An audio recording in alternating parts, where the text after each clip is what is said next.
How much time do you waste chasing team members for updates and repeating yourself in emails over and over again? Do you ever wonder if meetings are actually moving the needle or just wasting time? In today's episode, we're diving deep into the soft skills that can make or break your project success. Quick question again. Have you ever asked yourself how well can you read the room or what happens when problem solving just isn't enough? Listen, family, we've all been there. I've been there. And I know if you go on this journey or falling in love with this thing called project management, you're going to be there. But I warn you, just one of these tips will not be enough to help. Yeah, no. You're going to have to experiment with a combination of these tips. If I was you, I would definitely stick around to see how I can add this to my project management playbook. And by the way, family, number 5 is really my favorite or my first go-to tip. But hey, I have to keep it at 5 so you'll pay attention 1 through 4. Let's go. Let me tell you a quick story. I probably will get in trouble for this, but this is what I do for you guys, family. There was this project team member that every time I would schedule a meeting, they would show up to the meeting unprepared. And when I say unprepared, I mean that I would send them an email and say, hey, these are the things I want to discuss. Could you basically answer the questions? And so all we need to do is really address any impediments or problems, or if we need to bring in other resources, because the main goal was to bring in other resources. So they showed up and it happened once. They showed up and it happened twice. I get people 3 times there, just like baseball, you're out. And so the third time it happened, I said, okay, I didn't even say anything. I said, hey, you know what? I said, let's just go ahead and cancel today's meeting because it just seems like we're not making any progress. So they were a little caught off guard. So I started communicating with them on email and I copied the vice president. Probably after the second email, the vice president pinged me and was like, hey, do you have a moment for a quick chat? Of course I do. That's what I was looking for anyway. And so I get on the phone with the vice president and say, hey, I'm noticing I wouldn't really want to get a lot of emails, which is not a problem, but I see you copy me on this email to one of these to a direct report. Is everything okay? And I just got him to explain. And I said, hey, every time that I schedule a meeting with with one of your direct reports, they do not come prepared. I set them up for success and give them everything they need to be prepared for our meeting, and they still do not deliver. So what do you want? I got to a point where I just felt like I didn't want to waste their time nor my time.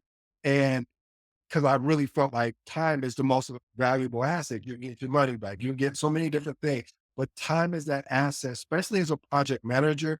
You have other things that are going on. You have other roadblocks, or you're putting together artifacts. So I just didn't want to waste this person's time. So maybe I thought that it was best communicating with them via email. I just wanted you to be aware of it. Now, family, I understand the story may seem extreme because as a project manager, you're supposed to be the problem solver. But a lot of times when people make the decision, not the choice, to not really collaborate with you, when they make the decision to not to come to the meeting after you're giving them everything. I can see if you weren't giving them everything to set them up for success, it gets to a point where there's no more point of us going back and forth on this meeting. So I might as well just start the documentation process. Let's get into the point number 1. Read the room to gauge teams dynamics.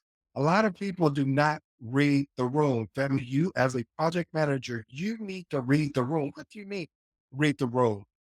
If you work on site, you need to be paying attention to body language. You need to see how people are they engaged? Are they disengaged? Are they contributing? Are they not contributing? And because see, what you're going to realize is when they're disengaged, there's an underlying issue that really needs to be addressed. And the only way you can address that is getting them engaged. One of my techniques that here's an actionable tip. One of the things that I like to do because you do have people that are not engaged because they're either quiet, they're the quiet type, but they have some great information to share, or they're a little nervous because they say public speaking is the number one feared. So what I do, family, just to get them engaged is when I'm wrapping up a meeting, I go around the room and ask each individual Hey, do you have any questions, comments, or feedback? And I pause, and it gets really uncomfortable, but I do it because I want to give them an opportunity, because maybe they wanted to say something, but they say, "Oh man, you know what? I don't want to look this way," and they start going through all of this. But if I invite them into the conversation, it is a bet, and I'm telling you, this works so much. This is why I made this number one. You have to understand when you do this is going to open up the conversation a little bit better. And again, you want to also, as an actionable tip, pay attention to tone of voice as well as their energy level. And the last and final tip is periodically ask for anonymous feedback. This is going to really help with the team morale as well. Point number two, leading meetings with a purpose. I shared that story with you. This is why I get so protective of my time as a project manager, because I don't want to waste the project team, the stakeholder, or most of all, my time. But a lot of that time, a lot of that could be something that I'm doing wrong, meaning the meeting wasn't clear. There's a confusion that is going on. And so when that happens, team members they have more of a delayed decision making process. What do you mean by that, ED?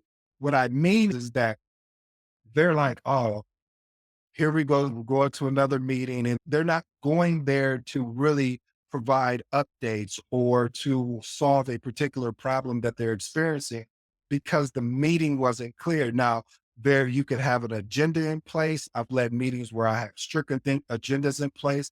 But I have also had meetings where we're talking about three topics, and most of the time it's around the task items as well as the risk.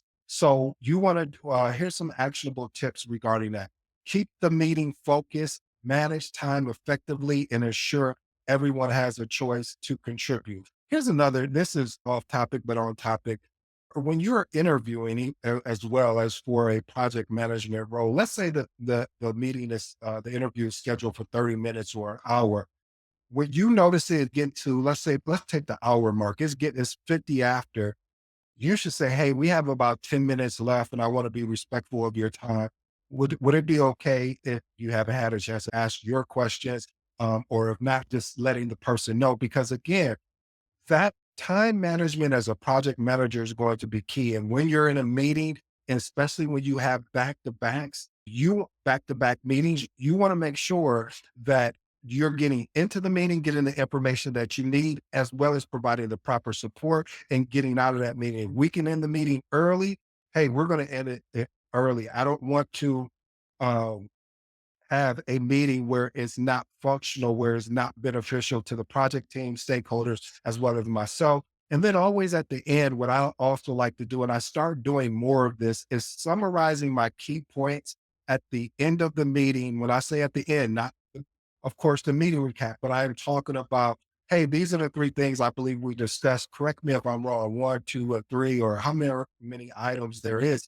Because what happens is you can also reinstate the timeline that they agreed on. You can also reinstate the actual actionable item, because they may correct you and say, "Oh, no, that's going to go to Becky. So I'm not going to be working on it." You're right. My apologies. And you get a chance to correct it right then and there. Point number three, addressing chronic task reminders. Family, when you're constantly reminding team members of tasks, it's a deeper issue. Again, we have to take accountability as project managers, but also the project team has to take accountability, because it may be a workload issue. It may be an accountability issue. And you have to figure out, where is the issue falling at? What is actually going on? One of my actionable tips is meet with that person one on one and find out what's going on. Don't try to do it in more of your weekly, I call it more your weekly public meeting. Meet with them one on one and ask, say, "Hey, I keep sending you reminders about a particular task. Is everything okay?" Or "What is going on?" And you may find out and say, "Hey, I get a lot of emails, and is there a different way that we could communicate?" Of course. I'm so glad you said that. What will work best for you? Don't mention anything. Ask that question. What will work best for you? Even though it may be in the communication management plan that we all agree via email is the best, but maybe this person is getting way too much emails that they can handle. And if you want to get your email answered, maybe you say, "Hey, this is what you need to do." Also, negotiate with team members on their own deadlines, and and get them to publicly commit to them. One of my things that I love doing is when I ask the project team member, "Hey, when will you get this done by?" And let's say they say Friday, I say, "Can we meet in the middle? Can we do Wednesday?" Man, I don't think I may be able to. Okay, how about this then? Since we can't meet in the middle, how about Thursday? You have to use your negotiation tactics, or I should say, yeah, tactics in order to lead the team effectively because they're going to put as much buffer in there as possible. But then what'll end up happening, they'll wait till the last minute. So you want to find a happy medium that way. If it lands on Friday, you already knew that, but you're still pushing them in a way of trying to get it done instead of waiting to the last minute. Point number four, improving email responsive. Unread or ignored emails can lead to communication breakdowns as well as project delays. This is another one of my favorite family because one of the things I started studying to help with my email to get responses to my emails this May, I don't think I've shared this before, but I started studying copywriting. I started copywriting, and this is my version of how what copywriting is. Basically, it's like a sales letter, somebody getting you to buy something, somebody trying to persuade you in a way. I started studying copywriters like Russell Brunson. It was a lot of other guys that I started studying. The reason why I started studying these people is because one of the main things as a project manager is you need to get people to respond to your emails. And you got to make your subject of your email interested. It has to be almost like a hook, as they say. A hook being, I need to grab your attention as fast as possible versus all the other emails that you're getting. So some of the things I'll do is I'll put in there in big bold letters, urgent, alert, alert. And the reason why I do that is because I'm letting them know, hey, this is an urgent excuse me, this is an urgent matter. I need you to respond effectively. So I'm already in the actionable tips if you haven't picked up what I'm laying down. The point of it all is that you have to be persuasive in the way that you put out emails. You like, oh, why do I have to do that? Why can't I just put a boring subject title and just type up a long email? Because listen, guys, people are busy and they're not going to prioritize your email. If you want your email prioritized, you need to make your subject line more action orientated than anything. Point number five, the one that I told you, if you stuck around to pay attention and you're going to be shocked, but it's so simple, so common. Most people don't do it because as a project manager, we want to show what we know, like we really know our project and we know. But I'm telling you right now, this is what you need to do for number five. Develop active listening skills. Active listening improves understanding and makes the team feel valued. Here's some actionable tips. Practice paraphrasing to confirm and understand in conversations. Maintain eye contact and use nonverbal cues to show engagement. And the last final one, avoid interrupting and allowing for moments of silence and discussion. One of the things I love doing is what is the first actionable tip. When someone says something to me, I paraphrase it in a way to let them know I am actually understanding and I'm paying attention to them in the actual conversation. Point number six, improve written communication for clarity. Clear written communication is vital for teams as well as documentation. Here's your actionable tips. I always encourage project managers to use bullet points. I talked about it before using catchy subject lines just for easy scanning. If you're scrolling through your phone and use a title or a thumbnail or something catchy, you're like, wait, what is this? And you want to be able to do that. And also, here's another, this is a powerful tip, family. Taking those bullet points, especially if they're actionable items, and sending them through an instant message, whether it's Teams or it's Slack, you get where I'm going. Point number seven, enhancing time management skills. Good time management is crucial for meeting deadlines and managing workload. I cannot say that enough. I cannot stress that enough. When you learn how to manage your time more effectively, here's two actionable tips. You will be able to have more focused work sessions. One of the things that I've done, if I notice a team or a project team member is not executing well enough, I will block off their calendar and we will get on a call and we'll walk through the task or tasks that they need to do because something is happening where it's pulling their time. And maybe they're just one of those people that they love helping people. So I need to assist them and get that roadblock out the way. Point number 8, improving delegation skills. Effective delegation empower team members and prevents manager burnout. Family, always admit to you guys, I struggle with that from time to time of delegating. It's not to say, oh, my work is better. It's just that I want to make sure the team is getting the proper support. So sometimes I will fall back into my old ways, but delegating is the key thing. Here's some actionable steps. Clearly define levels of authority when delegating tasks. Follow up on delegated tasks with a coaching mindset. That is key, family. That coaching mindset. You want to be leading people and helping them formulate the answer on their own, but you want to ask the probing questions to allow them to get to the answer. Point out, excuse me, here's I have two bonuses and then my closing remarks. Enhancing presentation skills. Having the ability to deliver a strong presentation skill is crucial. If you're able to convey ideals that are so super technical that you can explain it to someone that has no technical knowledge or savvy regarding what the technical item is going to be key. And you may be put in situations like that. And then finally, also being able to gain stakeholder buy-in. Here's my actionable tips. Provide opportunities for team members to present at internal meetings. That is key. Have them present to you and the rest of the team. Offer constructive feedback on presentation structure and delivery, and as well as encourage the use of storytelling techniques in presentation. That I do that now. I'm always constantly trying to share a story with you that has happened in my professional career or even in my personal career that I've learned from that I want to share with you. The last and final bonus tip is develop negotiation skills. Developing negotiation skills. Negotiating is a key in managing stakeholders' expectation as well as resolving conflict. Here's your actionable tip. Teach principal negotiation techniques, basically getting to the yes methodology of having the ability to practice negotiation with your team. Because a lot of times when a team is giving you their timelines or they're having to work with another team. So you need to be able to coach them and say, hey, do you want me to come in and show you an example of how we can get that other team to deliver so you can beat your deadlines? And most of the time they say, yeah, you can assist me with that. And then you hand it over to them after you meet with them one-on-one and say, what did you learn from that? And how could you spin that to make it your own? And then finally, encourage a win thinking and all negotiation. Here's my three closing remarks, family.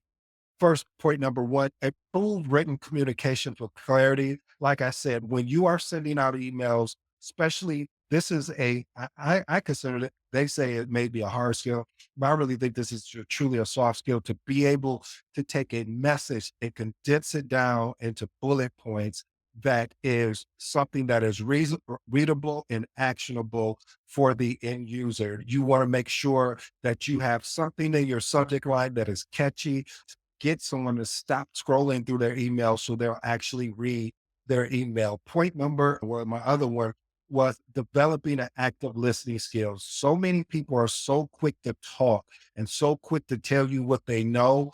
And I see a lot of project managers do that instead of sitting back, maintaining eye contact and using nonverbal cues to show engagement. And the biggest thing is paraphrasing to understand the conversation.